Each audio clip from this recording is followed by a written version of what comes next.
bienvenidos a este video de página 6, soy Mir.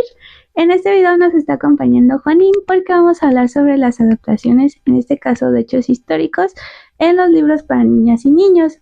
Como ya les había platicado en el video de página 6, que por cierto si no lo han visto, vayan a verlo, yo empecé a leer clásicos de la literatura en las adaptaciones para niños, ¿no? En donde evidentemente las adaptaciones están resumidas y adecuadas en un lenguaje mucho más sencillo para la comprensión de los niños. Y pues yo les hablé de estos tres, ¿no? De Robin Hood, de Quijote de la Mancha y de la Odisea. Ahorita que se los estoy poniendo más de cerca, pueden ver que son, pues en realidad, libros muy pequeños, en donde el lenguaje es muy sencillo, pues la letra es grande, tienen imágenes y etcétera, ¿no? Pero pues esto en realidad favorece muchísimo la lectura, para que no se haga pesada y finalmente pues puedes decir desde chiquito, yo ya leí Robin Hood, pero pues esto también, pues si te gusta por ejemplo muchísimo un tema, lo puedes profundizar leyendo ya las ediciones extendidas, ¿no? Y pues en general este tipo de libros me parecen una muy buena forma de empezar a acercar a los más pequeños a lecturas más grandes y como más universales, y para desarrollar en general su gusto por la lectura. Porque, bueno, se dice mucho que en México la gente no lee y pues la gente no, yo creo que más bien la gente lee más de lo que piensa, pero como que cuando dicen, ¿qué lees? Como que piensan que todo el mundo debe responder como, ay, los grandes clásicos, la Ilíada y tal cual. Pero no, pues existen también cómic, manga y diferentes textos que salen un poquito de este canon de literatura, pero me parece que eso es para otro video. Pero en sí, me parece que en las escuelas, no sé, ahorita yo hace mucho que dejé la primaria, como pero pues de que en la secundaria te ponían a leer en Miocida en español antiguo y era como de, eso no va a fomentar la lectura en nadie, todo el mundo se va a aburrir, y aunque lo estés analizando en clase, pues es una lectura muy pesada, ¿no? No digo que los de secundaria no lo puedan leer y analizar, pero evidentemente no va a ser algo que todo el mundo vaya a leer por gusto. Entonces, estas adaptaciones que se hacen para, pues, infancias, sobre varios temas, y yo me estoy enfocando en temas históricos y de literatura porque pues son los que más me gustan, pero pues también se hacen desde diferentes ciencias, como las matemáticas, la física, etcétera. Me parece que son una excelente forma de acercarlos y de fomentar su curiosidad para que ellos puedan aprender más temas por su cuenta. Me parece un poco que el problema suele ser un poco los precios que luego manejan, dependiendo de las editoriales, porque incluso ahorita hay libros que me han gustado mucho, pero que no los he podido comprar porque son bastante caros. Y pues te la piensas dos veces antes de comprarlos, porque evidentemente los libros no son de primera necesidad. Pero también existen otros tipos de opciones que suelen ser un poquito más económicos, y ahora sí me parece que son una buena forma de adentrarlos en estos temas. En este video me gustaría hablarles de 3 libros que yo tengo, que son sobre la independencia de México, el México ya independiente y las leyes de reforma. Estos libros forman parte de una colección y son estos 3. Pero pues yo no tengo la colección completa. Estos fueron los que me compraron mis papás cuando yo era pequeña y ya no me he dado, la verdad, la tarea de seguir rastreándolos. No sé si ahorita los compraría, pero me parecen como una buena opción. Como ya les había dicho, pues narran un poco sobre la historia de México en diferentes épocas. ¿Qué es lo interesante de estos libros? Es que se adentran literalmente en la historia junto con los personajes principales, que son Rita y Ricardo, que son 2 niños que, pues, el contexto suele ser que tienen que hacer tarea o tienen exámenes o simplemente están repasando un poco de historia, y ellos, digamos que invocan a Cronito. Cuando digo invocan, no lo digo de que hagan un ritual o algo, sino más bien de que abren el libro y lo llaman como de, estamos leyendo la historia de 1810, ¿no? Y ya Cronito aparece. ¿Pero quién es Cronito? Cronito es un reportero de la historia, le dicen en el libro, pero pues en realidad es un personaje que puede entrar y salir de los libros en los que él esté y puede ir como avanzando adentro del libro mismo. Entonces, por ejemplo, en el de México, de la independencia de México, el contexto es, bueno, se los voy a ir poniendo en pantalla, pero lo voy a ir leyendo acá. El contexto es de que Rita y Ricardo procrastinaron sus tareas y dejaron para el último estudiar para su examen del día siguiente. Entonces pues necesitaban ayuda para estudiar sobre la independencia de México. Y pues justo Cronito, bueno, se los voy a estar poniendo en pantalla, pero aquí lo van a ver. Cronito es el señor de barba. La verdad es que su diseño está como un poquito raro. Bueno, en general los diseños de las caras de los niños están un poquito raros. Pero pues lo interesante es que Cronito los lleva de paseo por la independencia de México.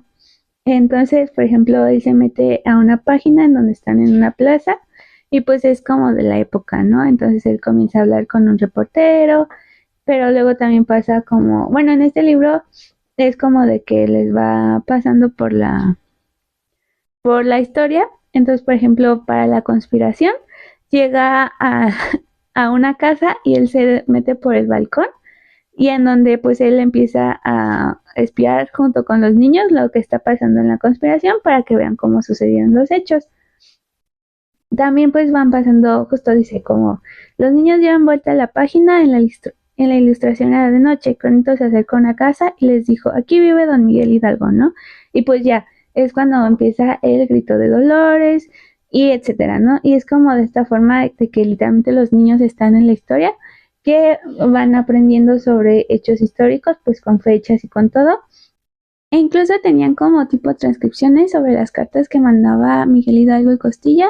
Y en este caso les voy a leer una que mandó cuando lo de la Alhóndiga de Granaditas, que dice así: Señor don Juan Antonio Riaño, cuartel general en la hacienda de Burros, 28 de septiembre de 1810. Muy señor mío, como usted sabe, mi nuevo cargo me obliga a tomar la ciudad de Guanajuato para abastecer al ejército insurgente y continuar la lucha por la independencia. Sería conveniente que se rindiera usted y nos entregara la Alhóndiga de Granaditas, con el fin de evitar un derramamiento de sangre. Dios guarde usted muchos años, como desea su atento servidor. Miguel Hidalgo y Costilla, Capitán General de América. Entonces, pues como pueden ver, mantiene este lenguaje que se tenía en la época, y aunque a lo mejor pueda como parecer un poco raro que esté en un libro recomendado para edades de 7 a 12 años, a mí me parece que es como una forma muy amable de acercar a los niños a estos temas, más allá de pues los libros que se veían en la escuela, que es justo como en esas edades donde se aprende sobre la historia de México, ¿no? Y creo que pues más bien pueden ser un complemento como a estos libros de la SEP en donde se marcan como los hechos históricos nada más, y en estos libros pues se marca un poco, no sé si decirlo como aventura, porque pues ya no es nada más como de que estés leyendo sobre un hecho histórico, sino que estás viviéndolo junto con los personajes principales. Porque otra cosa que me parece como muy remarcable es que se nos establece que Cronito tiene muchísimos años, pero también que ha sido una ayuda para diferentes, bueno, en general, para los niños de casi todas las épocas para que puedan aprender historia. Porque, por ejemplo, cuando es lo de Agustín de Iturbide, que él es emperador, se nos establece que incluso Cronito lo ayudó a él a estudiar historias. Miren, les leo. Dice, ¿qué pase? No lo haga esperar, se están refiriendo al Cronito. El reportero de la historia entró en la habitación. Iturbide se levantó para saludarlo y le dijo, Cronito, no tenías por qué anunciarte, tú siempre eres bienvenido. Gracias, señor emperador. Señor emperador, no seas tan formal. Para ti siempre será Agustín, como cuando era pequeño y me ayudabas a estudiar historia.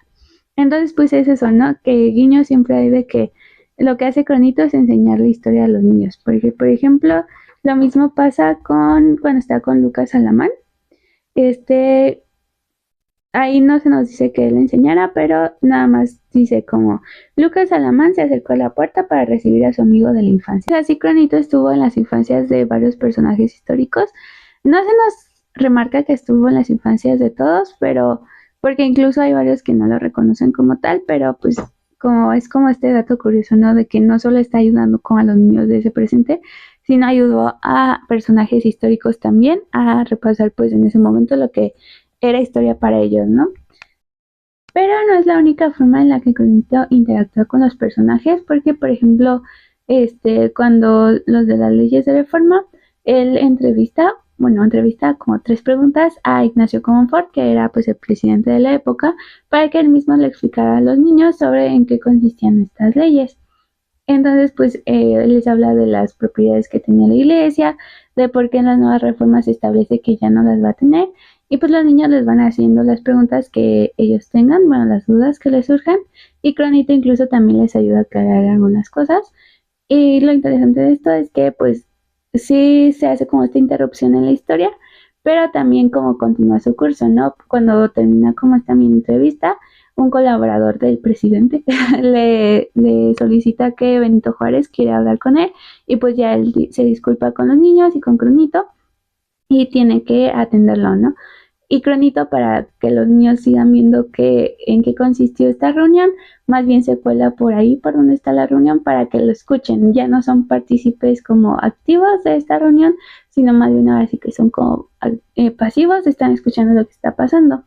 Pero en sí me parece como una forma muy creativa de presentar los hechos, que ya te integren en la historia tal cual, junto con otros dos niños que a lo mejor tienen las mismas dudas que tú en esa época, y pues te las va resolviendo como ahora sí el reportero de la historia, que le dicen que es Cronito. Y pues en general son libros que me parecen como muy curiosos, o sea, fuera de este planteamiento de la historia.